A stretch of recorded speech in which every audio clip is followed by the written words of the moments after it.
Jennifer, are you ready? I'm ready as I'll ever be. Well, Billy G. Wagon. I've been waiting for you, and know. waiting is a key word today. Waiting means something totally different, and we're going to learn all about it with Dr. Lee, and I'd like you to introduce him. Dr. Long with Restoration Counseling, Dallas, Waco, Fort Worth. Thank you so much for being here. Dr. Long. Uncle Bubba, he's my Uncle Bubba. He's my brunkle, my fun uncle, my brother uncle, and he just wrote this book, Wait, Where Am I in This, by Dr. Lee Long. It's a Amazon bestseller already, and he was on the Kelly Clarkson show. Ooh. Very, very proud. I probably have a lot of my sanity, which isn't a lot these days, from being related to him and getting free counseling from him. Anyway, so I'm going to read this. This is... Wait, where am I in this? I don't know. Which one do I want to read? The Adam and Eve or the other one? They're all good. I want to do the other one, I think. Y'all chitty chat. Dr. Long, talk to us. I know. I'm so glad you're here. I'm really glad to be here. I'm Thank so you for glad you're here. me. Amazon bestseller already. That's phenomenal. Thank you. Yeah, I've been overwhelmed by the reception of the book. You know, I think right now, when you look at that, I'll mention this. It just seems like there's so much darkness in the world these days. And I see more and more people like you who are shining a light on things that are giving us hope, giving us a way to cope with things. It's so needed. And I feel like there is a real pushback for that now. How to cope with all that? Are you finding your quote? Found it. Okay. How you cope with all that is, I found very inspirational looking into your book and the things you've done. So I'm super excited to talk about it. And Jennifer, you've got a quote you want to read. Is that right? Well, I'm going to just read a little blurb. This is my favorite part. Okay. A blurb. Okay, so chapter 1, Finding You Again. Look at you. No, really, look. When was the last time you saw yourself? Not through someone else's eyes, not as a reflection of what others need. Really saw yourself. Most of us have gotten so good at scanning others' reactions, anticipating others' needs, and adapting to others' expectations that we've just lost sight of ourselves. Our every feeling, choice, and reaction has become tied to someone else's behavior. And that's really what this is about. It's about, wait, where am I in this? How did you come up with this concept? Like, give us how you birthed this, and then blah, blah. So the title, Wait, is an acronym because we don't have enough acronyms in our field. And so it's, where am I in this? But I think the most critical part of it, wait, is the pause that we all need to take before we react to something outside of us. Because like you were saying, it is a dark world.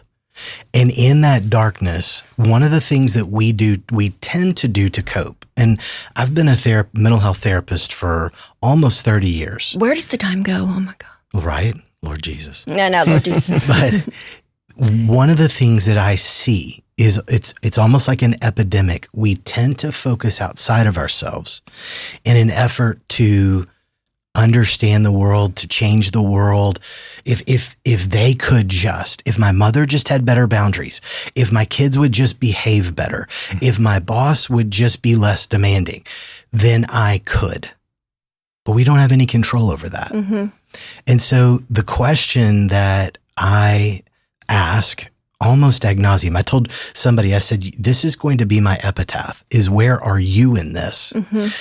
But with the book, with the title, I didn't want everybody to be doing more of the where are you in this? I really wanted us to look introspectively and to say, where am I in this? Where am I in this moment, in this situation? What am I thinking, feeling, believing, and experiencing? And through that, we find ourselves with the pause, the wait, take the pause, find where you are. And then the next steps are acting out of who you are, out of your values, out of what you're trying to achieve from you, not from somebody else. And what I have found in my therapy office is that things tend to change. Marriages shift and people begin to own their power rather than trying to either take power from other people or give away their power to others.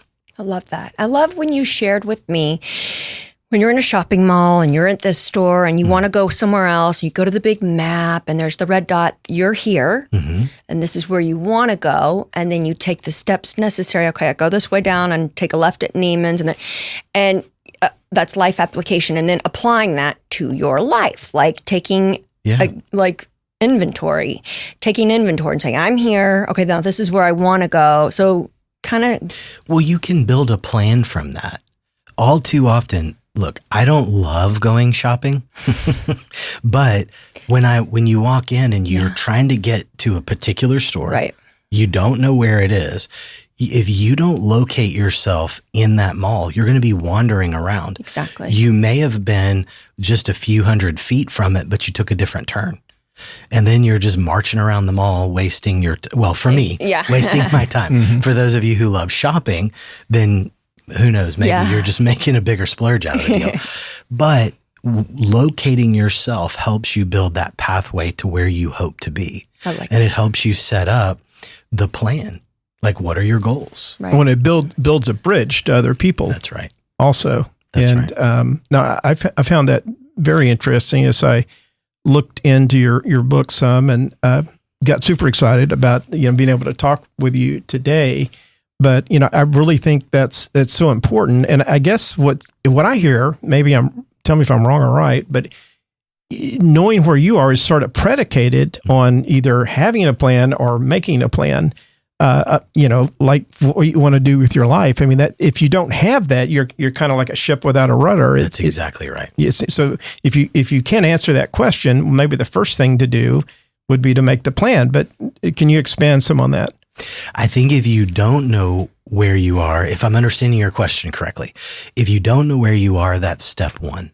Right. Right. Then it is make the plan of where you'd like to be. Right. That's step two. Right. Yeah. Are you going to give us steps? Are you going to give us, is your next book going to be like the 15 steps of, no, I'm not. I'm telling you. There's a lot of, I don't want to call them steps because I don't want this to come across as a mechanistic thing. It's more of and I'm not saying that's what you're suggesting, but it's more of an interpersonal. But the interesting thing with interpersonal is if we break it down, that word that sounds like a clinical term or formal term, that's the me plus the other. So it's you plus other. But how do we relate to the other, right? We first have to understand the me. That's the intrapersonal awareness. And so this book is really foundational in the sense that, from my perspective, that it is about figuring out where you are. What's the intrapersonal awareness so that then I know how to bring the me to we. I like that. So Yeah, that's what you were remarking on, Bill, is that, I can find me so that then I know how to relate to you better. Well, then I think a lot of times people are afraid to share who me is, that's another thing I think you would have to overcome. That's one thing I thought about as I was hearing your theory and so forth, your process. You have to really connect with people. You're doing them a favor if you tell them where you're coming from and what's on your mind and where your path is and how that might fit in with the other person you're talking to. I mean, I think that energizes the other person. So, don't be afraid of it, lean into it, is what I hear you saying. And, I think that's a very good message and a very good way to live one's life. Can you comment on that? Yeah, I think that people actually respond to honesty.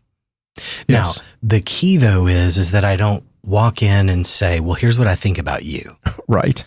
That's the whole premise, is that I not do that. Right. Because then I'm stepping outside of that.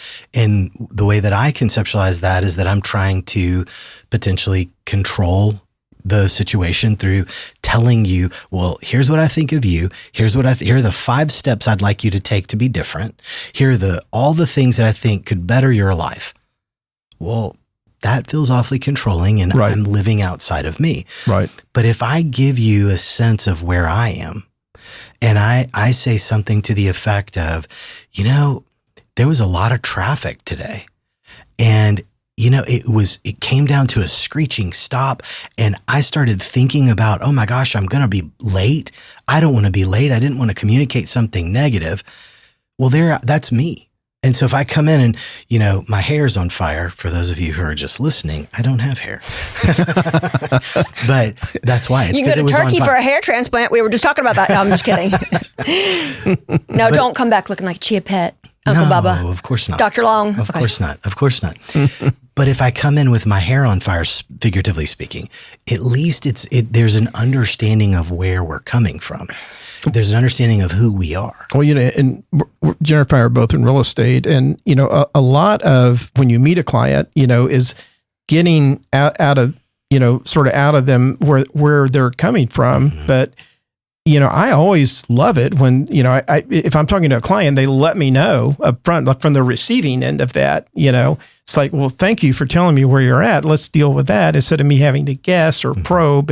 But I do spend in real estate a lot of time trying to figure out sort of where the other person is coming from. Mm-hmm. It makes it a lot easier in anything, any kind of interpersonal relationship, business, whatever it is.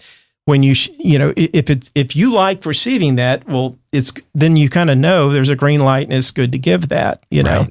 And there are times when people don't want to hear what you have to say. You don't want to be too pushy about it and so forth, but you got to do it in a respectful way, and and not a way that, as you say, turns people off and kind of shuts them down. So I guess there's an art to it. Mm-hmm. Mm-hmm. And I think the art is considering again, this sounds selfish, but it is considering where you are first, so that then you have the capability to understand where somebody is second. Not that they are second, not that you're primary and number one in the world. It's just you're operating from your location as opposed to trying to climb into theirs.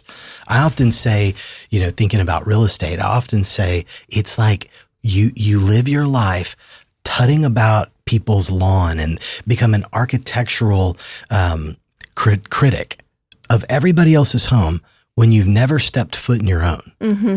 Mm-hmm. And so when you think about an abandoned building, what happens? It's in great disrepair. Mm-hmm. Mm-hmm. So what do we do? Because it needs life to keep it fresh and clean. And because how do you keep a house alive? You live in it. That's right. And you look at the repair, you look at what you clean counters, you shoo away mice. Yeah. You put, or you make them your prisoner of love. So waiting's sort of the essence of life in a way, right? It gets you to there. I have a juicy one, Dr. Long. Have you ever, because I know this is, you instill this, you use this methodology or ideology. What is, I don't know what the term is. Methodology, yes, right? Methodology with your patients. Have you ever had anyone do this? Take accountability, do the inside work, be like, okay, really, where am I in this? Realize they were living their entire life for their late parent and have a full on restructure their life because they're like, wait, I'm not doing anything for me. Is that what a midlife crisis is? I mean, talk to me. Talk to me, Goose. Interesting angle. Yes. Yes. Yes. Sure. I've worked with a lot of folks who have begun to see that, wait a second, I had this one precious human who had developed a career and had gone down a track of corporate style type stuff. Okay. And what they realized was they were in marketing. What they realized was they loved the arts. Mm-hmm. They loved the art of marketing. They loved the art of how things were put together to display a message, so to speak. Mm-hmm. But what they found was they were climbing the ladder and they were achieving all these great things, living in the right neighborhood. Mm-hmm. And what they found was it was all about how it was the narrative that they had grown up with. Well, people in this neighborhood have really succeeded, or people who have this title have really succeeded. But this individual didn't feel that. They weren't receiving all the good vibes, if you will, from those achievements. They didn't feel like they were achievements. And so they stepped back, discovered where they were in that, And they started doing like evening discussion groups with different poetry clubs and, going to the museums and enjoying like art clubs. And next thing you know, they go out, they leave their corporate job because they were purposeful, saved up a nice nest egg, went out on their own, and became basically dealing with arts in a very specific way to them. And it was really all about what they perceived their parents' expectations were for I them. think that's probably 99% of the population. I think it's a big part of the population. The greatest thing about this story is that when this individual talked to their parents about this is the change I'm going to make, they were expecting a lot of blowback. But the parents, they were like, look, all we want for you is to be happy. Mm-hmm. We just thought all these things were going to get you there. Yeah, the person was assuming. Correct. Assuming if I do this, okay, that's so. But if they had been applying your philosophy, they probably would have realized a lot sooner that wasn't, you made me think back to like when we go through these phases in life, and I know you counsel probably all age groups and that sort of thing, but I was just thinking about that. Like I know I thought about where was I going to go to college? What did I want to study? Yeah. I don't know. There's all these, so you start sifting through all that and what you have ability in certain things. So you lean into that.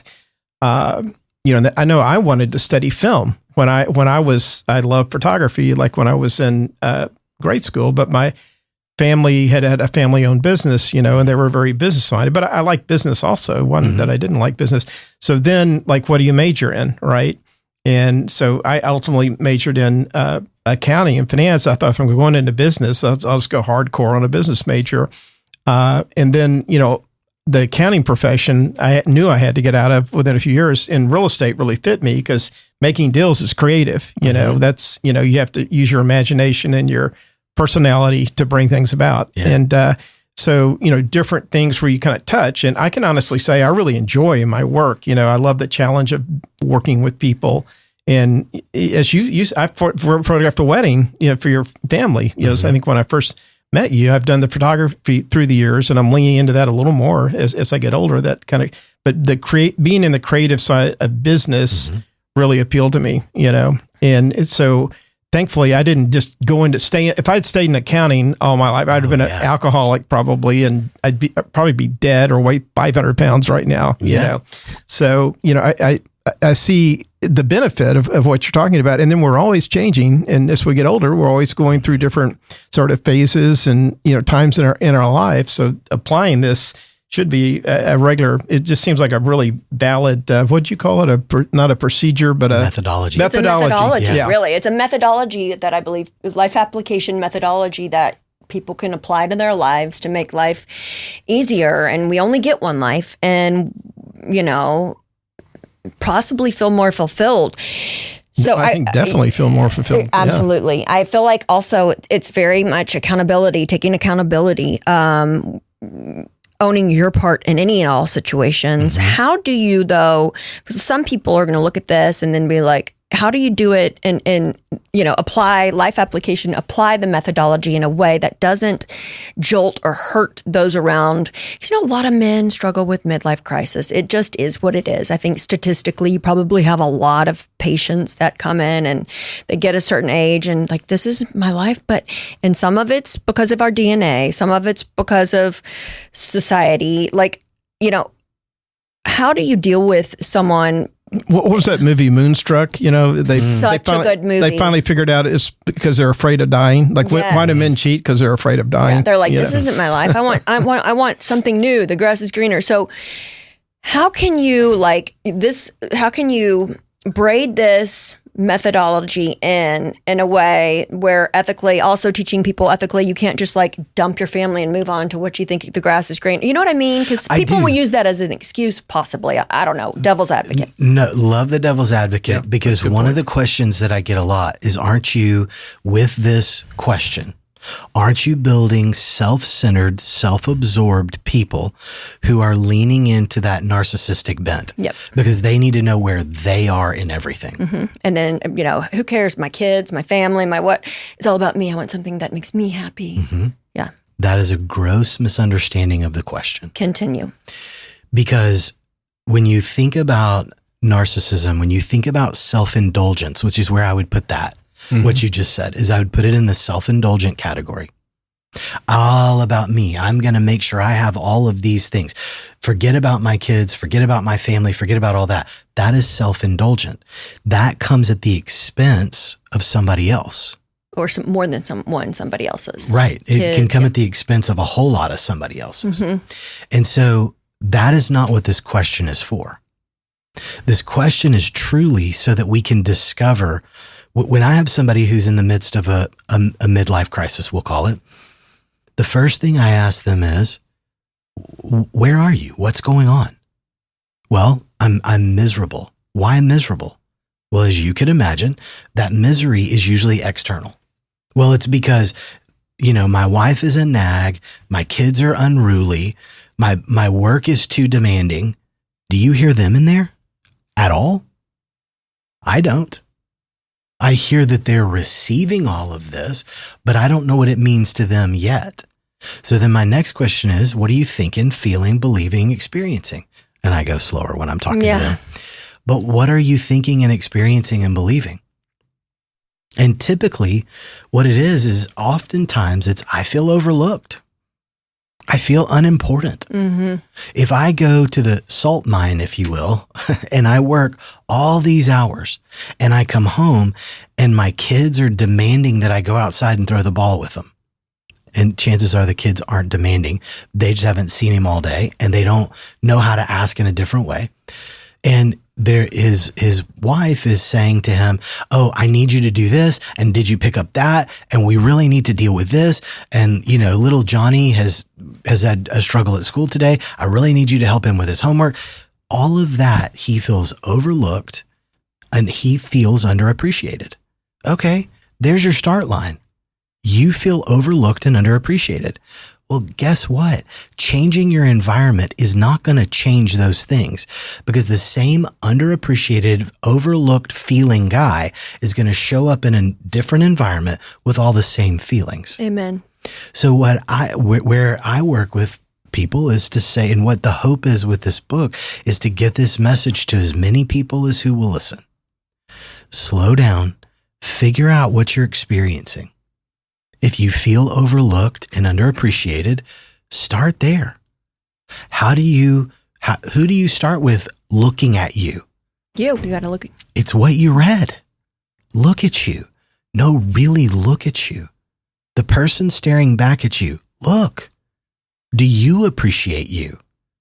Or are you asking the environment to give that to you over and over and over again? If so, you're asking for something you have absolutely no control over, and you have influence, but sometimes we barely have influence. Mm-hmm. And so we're asking for something we have no power over. Does that make sense? Oh, yeah. Therefore, it's coming back to you, understanding, I feel overlooked. Can I appreciate me? Yeah, I feel like I really did a good job today. And in doing a really good job today, I can be proud when I walk in the door. So now, instead of feeling like a kicked dog, when I walk in the door, I'm really proud of what I've done.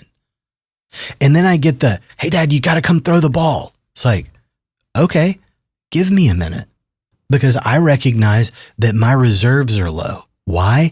Because I'm aware of me. Not asking the environment to give back to me. I'm aware of me. Okay, hey, give me 10 minutes. I just need to go talk to your mom. And the partner says, okay, so I need you to do this. And, little Jimmy, Billy, whatever, really need your help with homework. It's like, hold on just a second. It's nice to see you. I had a really wonderful day today. Tell me about yours. Because now I know where I am. Now I want to connect with you. I had a great day and I'm wondering how your day was. Oh, well, I've not stopped to think about it. Or whatever. Mm-hmm. You see what I'm saying? Now, all of a sudden, instead of feeling like a kicked dog, I'm coming in recognizing where I am, meaning I believe I've done a good job today. I believe that my day's been fulfilling. And then I can show up for you in a very different way. Then when I have that moment to, when he has that moment to change his clothes, whatever he wants to do, whatever he needs to do. And I'm not saying, again, it's not self-indulgent. It's not like he's going to, make a cocktail, sit down and, go 3 cocktails in before he gets up to go throw the ball with the kids. It's let me just catch my breath. Then when he goes out to play catch with the kids, he's present. He's not always on his phone or barking at them because they missed a ball he threw 2 feet above their head. Mm-hmm. I get it. You see what I'm saying? Well, and it seems like it's kind of the opposite of narcissism, which is just all about yourself. This is a way to know where you're at and how you can connect with other people and how you can relate more with other people, which that's not on the narcissist radar screen at all. It's not at all. And as a matter of fact, narcissism truly is about, what do you think of me? Yeah. You tell me I'm good and I'm going to demand it. Mm-hmm. Right. And that's where I look at that and think, no, this is the antithesis of narcissism. Right. Yeah.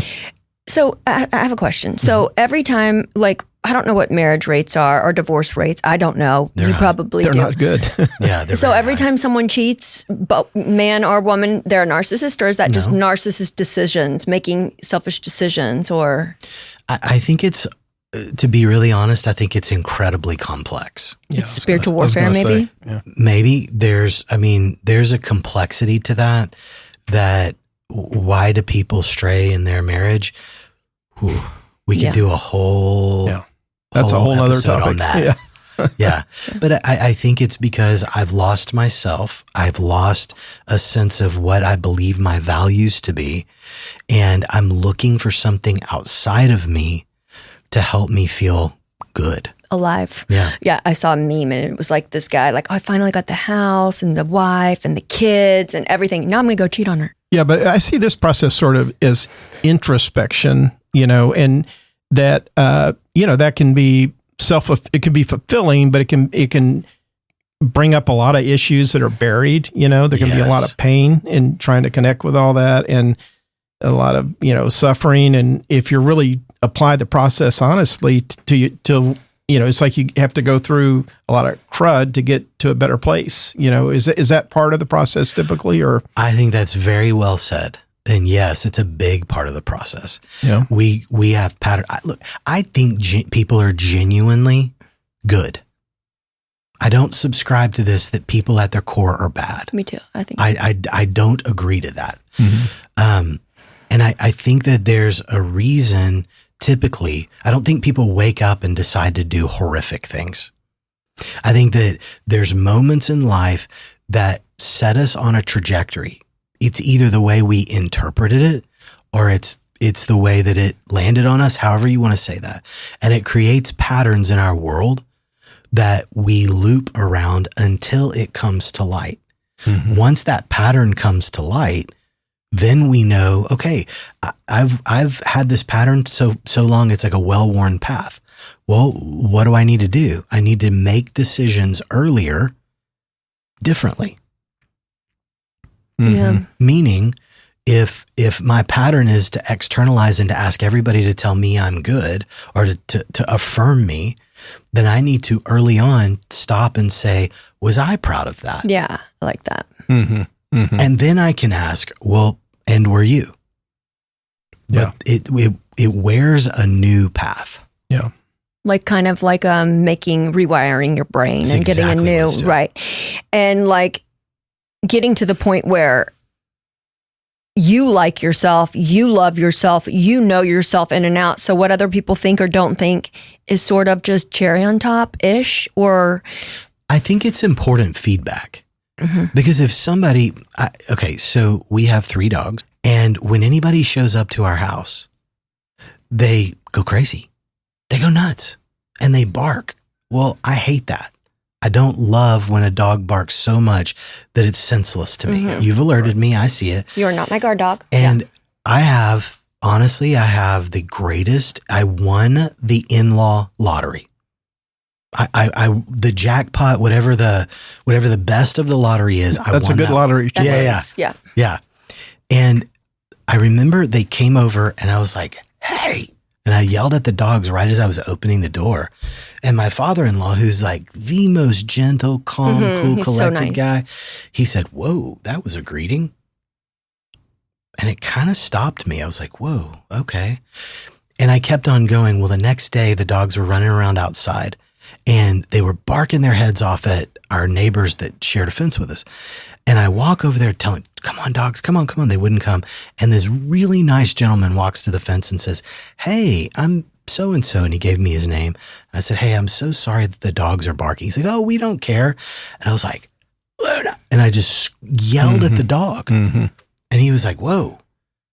What I realized was, and this is all about the feedback piece. Yep. What I realized was that energy of frustration with the dogs was being emitted into the air, like it or not. And I didn't see that. It's an energy wave. Correct. And then it's spreading all over to everyone. Correct. And it's really intense energy. And the thing that I needed that feedback of two guys very close together going, "Whoa, that was intense." I needed that feedback. I wouldn't have seen it otherwise. So people, that interpersonal play really is helpful to give us a mirror to understand, hey, I need to be careful with that. So now the dogs bark their heads off and I'm like, hey, you know, and I do the best I can without, because we are not a yelling household.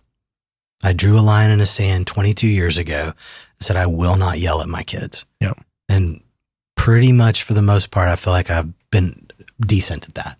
Well, that's one thing I enjoy about talking with you. You're very calm and you're measured, and you're kind of like a tranquilizer in a good way. Thank you. Know, so you've done a good job. Definitely a good job about that. It seems like to me, like if you would go through a process with a that you're describing with a spouse or children or whoever it is, or maybe somebody you work with, as you reveal more about yourself, you become more the authentic version of who you are, and you become more in touch with that. And sometimes people react great to that. Maybe sometimes they don't. But either way, you're getting to a truth that is good for both people, And there was something you said, I wish I could remember the story, that when it's like you thought you were planting sunflowers and you got a watermelon. Yes. And I thought, well, yeah, that's the way life is a lot of time, but it's good you planted something, right. And something grew, and then you got to kind of go with it. That's sort of the way life is. You can't control it, but you can roll with it, and maybe some things aren't for you. But if you feel like if you're moving forward and making progress, that's a good feeling to have inside, and it feeds the soul. But I don't really have a question there necessarily, but I just thought that was a really interesting observation. And I wish I could remember why you used that analogy, but I thought it was a really good analogy.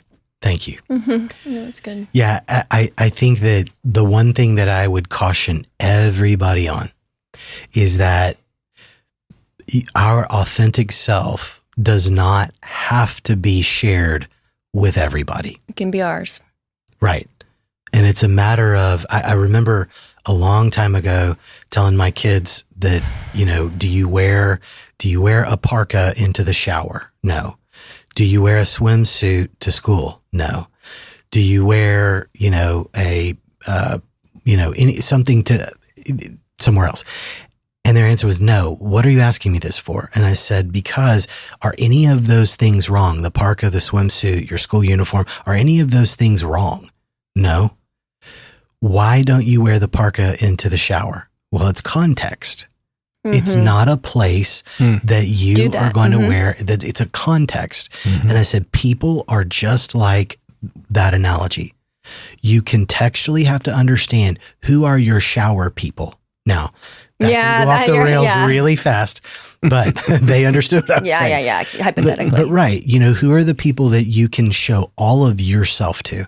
Who are the people that are more of your swimming pool people that you can be more revealing, but you still have parts of you that you cover? And who are your parka people? Yeah, discernment. That's exactly it. And that's sometimes if I'm remembering that, the context of that analogy, it's, you think you're going to get one thing out of a person. Right. You plant it in the ground and you realize you're going to get something very different, and you don't have control.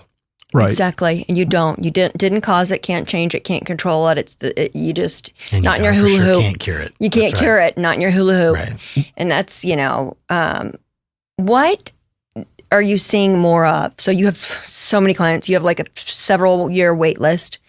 Like what's trending right now in mental health without spilling the beans? Like what are you seeing? In 80s, it was like the midlife crisis and he gets a Porsche and a new girlfriend. And that was like, and then what is it now? Like, what is it? Anxiety. Oh yeah, I'm struggling with that. Yeah. Is up by like 42%. Why? Because of the world we live in. I think that's a large part of it. Depression is up. I see that in my business. Yeah. Yeah.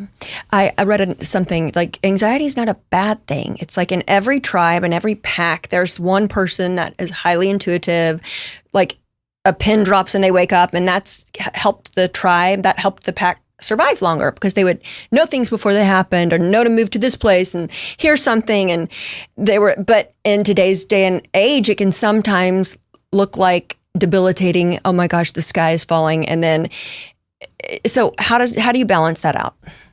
Well, I think that you're right that it's, do certain people have a sense about them? But then what meaning do you make out of that sense? Right. And if the sky is falling, then the meaning you make is pretty catastrophic. But if you're not trying to make meaning out of it and you say, you know what, I think we just need to move. Right. And there's just something about this that I'm picking up that we need to, and it's like, oh, they were noticing that the grass was swaying and there were lions coming in and they were going to get eaten. Right. To use your analogy, right. With the tribe. Right. Well, as opposed to saying, I don't know why we need to move, but we need to move. And we're going to get eaten on the way. Right. And I bet it's going to turn into this. And we better. Yeah. And so it really is that not trying to make meaning out of it that isn't yet there. Does that make sense? Oh, yeah. Because you said earlier that, that's being assumptive. And I agree with you. Assumptive, though, a lot of times is mind reading. And so I'm trying to think about what is it that I believe you're thinking here? Yeah. And making that's the truth. Mm-hmm. Or the script is, well, they don't like me because third grade, I stole a crayon and Right. Yeah. And we don't know. Yeah. They may not like themselves. Exactly. Or they may not like you because you cut in front of them in a Starbucks line and you don't even remember doing it. Right. I don't know. Yeah. I struggle with debilitating anxiety and I've gotten it under control. I contain it. It's not as this wild forest fire, and it's been the same thing for decades. How am I going to support myself? How am I going to support myself? It was my senior year in college, debilitating. How am I going to support? I'm going to be homeless. And then it'll start to come out of the closet. And I'm like, I have to be like, go back in the closet. Like that bird over there doesn't have to worry about things. Like there is a bigger plan. As long as I keep doing the next right thing and the next right thing, I'm going to be taken care of. And it's the anxiety monster that I have to be aware of, seeing it for what it is, containing that forest fire and just putting it in its place and then just focusing on life.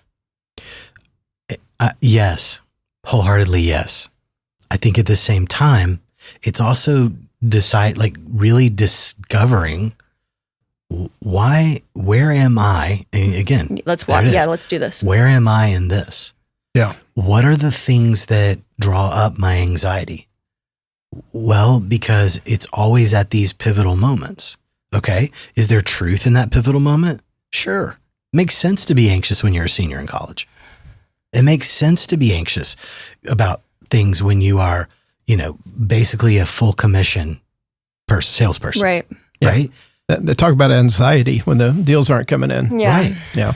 And so some of that is legitimate, and we don't want to discard it because then we lose what our world is trying to tell us, or what our don't go and body sleep around, like sleep on the couch and watch TV, and right, or avoid you and think, nope, I'm going to power through it.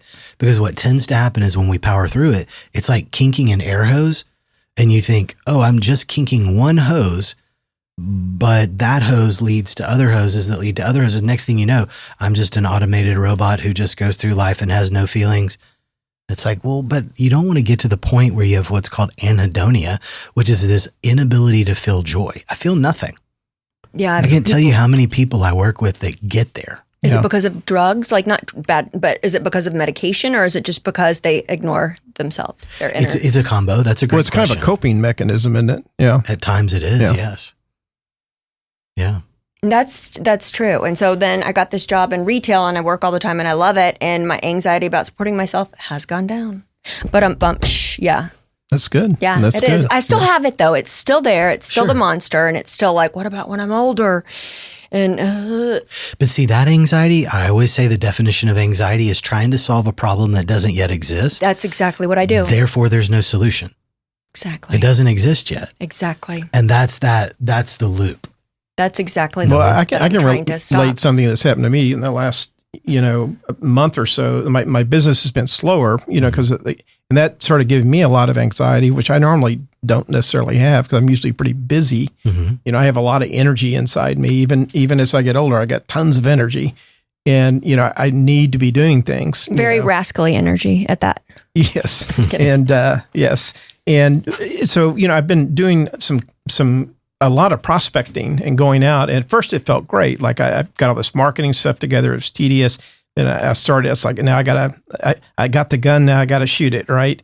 And so I started, talking to people, and these were people I didn't know, but they had the type business I'm great at, So I felt like, first my pep talk was, they're lucky to get me. They're lucky I'm here, but they don't know that yet. How am I going to let them know that? So I started, employing some of the marketing materials that gave me confidence to go out and make my case for why to hire me now. And then I will tell you, though, the last couple of weeks, it hadn't come together. Nothing. I'd done all this work and nothing was coming together. And I started feeling a ton of anxiety. I said, well, I breathe, like I've done everything I can. So, sometimes it takes time, or maybe I just need to move on to the next people. But lo and behold, now I've got 3 business meetings that are a result of that. And, we're talking about them hiring me in all 3 cases, so, I went through that. I did go through that real high anxiety, which I don't experience that often, but just getting like in my business, just getting a little positive feedback, once you think you planned your course out and figured it out and know your direction, and then nothing happens, that can create anxiety. But it's very rewarding when people start connecting and they're saying that you're different, like we didn't know who the heck you are, but now we want to talk with you. We want to meet with you. And God, that felt good, but, okay, I'm on the right course. But, if I wasn't, I would have had to looked into the situation and examined my course. And I was about to do that. And I really didn't want to, because I wanted success in this, because I love what I'm doing. So, just a kind of a case in point of this environment we're in right now, and going through something, that created a lot of emotions in me the last, and right now I'm feeling pretty good. And I got the meetings tomorrow and the next day. So knock on whatever this is, right? That's really good. So, okay, we're coming up on last 5 minutes. Yeah, right. So, Dr. Long, give us like golden nugget. Give us to our listeners, what's a golden nugget that nobody's going to know? And you got a lot of golden nuggets going on today. I know. It's the golden nugget reveal. I honestly, and I don't mean to sound trite with this. Trite, you say? I think the golden nugget is what you read. Yeah, I do too. You want to read it again? Sure. Do you want to read it? No, I want you to. Because I think it's going to have more sense, because you birthed this in an incredible way, and it's healing millions of people. Look at you. No, really look. When was the last time you saw yourself, not through someone else's eyes, not as a reflection of what others need, but really saw yourself? And I think that understanding who you are, because you truly are the greatest gift that the divine has given you. Amen. And if you can uncover and unearth that image of who you are and really work with that, really own it, and really move it into this world, I am convinced that our culture If we could slow down, find ourselves first, then engage with other people, I think conflict drops. Yes. I think this fear of talking to somebody who's politically different than you, whose faith is different than you, whose culture is different than you, I think that fear begins to dissipate. Yeah. And that's what we need. Well, that's sort of the disease of the decade. You know, it's gotten worse and worse. And politics is a nasty business because they want to create fear and division. And, you know, I think they've way overdone it at this point, and the level's got to come down some, you know, and hopefully it will. I mean, getting worse is, I hate to think what's next, you know, if it gets worse, but, you know, you just got to go day after day and relate to the people you come in contact with and be understanding. You know, that's, I think, what our point of view is, or what we can do, you know, on a day-to-day basis. I want to ask one other question, much lighter question than that. What was it like to be on the Kelly Clarkson show? I just love her. Second time. It's the second time. Yeah. I love her. And what's it like to be there and be in person with her and everything? First of all, she is the most genuine, authentic human. Yeah. She's a treasure. I thought it was fun. Yeah. I will tell you that as she was reading my introduction, or as she was saying my introduction, I couldn't remember my name. Of course not. Is it live audience? Is there a live audience, or is it? Oh wow, there's about 250, 300 Oh my people. gosh! No, I love her energy. Do you remember? How did you pull through? As soon as I stepped into frame, she was so genuine. It just happened. She brings it. So she's like, well, do you remember the first time she was ever on TV? You know, she auditioned for The Voice with Simon Cowell. American Idol, American Idol, and she sang a song, and she reversed the roles and said, "Wait a minute, you know, I want to be a judge like this." And they said, "Well, go ahead." And so she got them going up and performing with her, and she was saying, "Well, I don't know. What do y'all think?" Oh my gosh! You know, it's just like that's her personality. She was the first discovery on that show that really shot to stardom. There's been no one. She was number one. Yeah, she was the very first one. There's never been anyone like her since. Well, and Jennifer and I went, and she invited me to go with her kind of at the last minute to hear this Mel Robbins speak the other week. And she's kind of like Kelly, that energy. I don't know if you're familiar with her. I didn't know who she was. And I was all of a sudden in this auditorium. I thought we were going to something with 15 or 20 people, and we were in an auditorium with 7,000 people. That's how little I knew about where we were going. I go, oh, it's at Lone Star Park. What? You know, I didn't realize that. But she has this just whatever it is, deal with it now and move on. And she lives her life. Every sentence she says, it embodies that philosophy. And she had people in the palm of her hand, you know, and again, you think of that need that for the light, you know, the brightness to shine in. I see it in your book, and I think it's fantastic. Yeah, I do too. And I see it in, you know, the work she's doing. So we thank you very, very much for coming. It's been, we're honored to have you. We are honored to have you. Thank you. This has been a blast. It's been a blast. It has. And tell everyone, where can they get your book? Amazon, Audible, and I hold it up. So Amazon, Audible, and I am the narrator. Yes. Oh, I'm getting it on Audible. I'm going to get it. Awesome. Yeah. How long did that take to film or to record? 4 or 5 days, 4 to 6 hours every day. All right. We love ya. So we love you, Dr. Long. Doing that. Because he's my uncle, y'all, really, in real life. And it's a wrap.